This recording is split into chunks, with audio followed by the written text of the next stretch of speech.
നമസ്കാരം. പാകിസ്ഥാന്റെ ആണിക്കല്ല് തന്നെ ഇളക്കാനാണ് ഇന്ത്യ പദ്ധതിയിട്ടിരിക്കുന്നത്.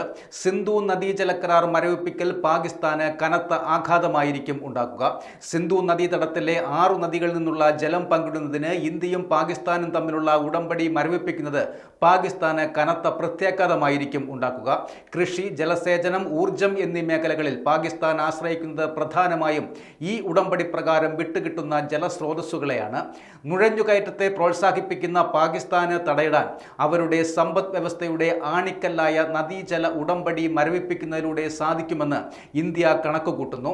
ജലം തടഞ്ഞു നിർത്തി സംഭരിക്കാൻ ഇന്ത്യക്ക് കുറച്ച് കാലങ്ങളെടുക്കും. പുതിയ അണക്കെട്ടുകൾ നിർമ്മിക്കേണ്ടിയും വരും. ലോക ബാങ്കിന്റെ മധ്യസ്ഥതയിലാണ് സിന്ധു നദീജല കരാർ 1960 യാഥാർത്ഥ്യമായത്. കരാറിന് കാലപരിധിയില്ല.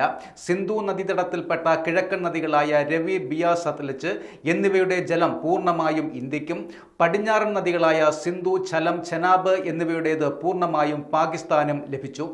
ഉടമ്പടി പ്രകാരം നിലവിൽ പാകിസ്ഥാന് വെള്ളം വിട്ടുകിട്ടുന്ന സിന്ധു, ഝലം, ചെനാബ് നദികളിൽ ഇന്ത്യക്ക് റിസർവോയറുകൾ നിർമ്മിക്കാൻ അനുവാദമില്ല.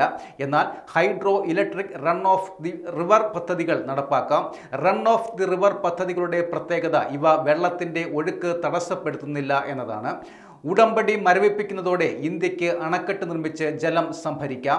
സിന്ധു, ഝലം, ചെനാബ് നദികളിൽ ഒഴുകിയെത്തുന്ന കിഴക്കു ഭാഗത്താണ് പാകിസ്ഥാന്റെ കിടപ്പ്. അതുകൊണ്ടാണ് നദീജലത്തിന്റെ 80% അവർക്ക് പ്രയോജനപ്പെടുന്നത്. സിന്ധു നദീജല കരാർ പ്രകാരം സിന്ധു കമ്മീഷൻ നിലവിലുമുണ്ട്. ഡേറ്റ കൈമാറ്റം, പുതിയ പദ്ധതികളുടെ അവലോകനം എന്നിവയാണ് കമ്മീഷന്റെ ചുമതല.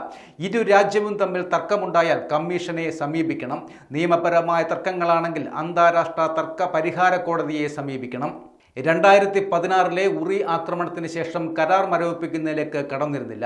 2023 കരാർ പരിഷ്കരിക്കാൻ ഇന്ത്യ ആവശ്യപ്പെട്ടുവെങ്കിലും അവർ വഴങ്ങിയതുമില്ല.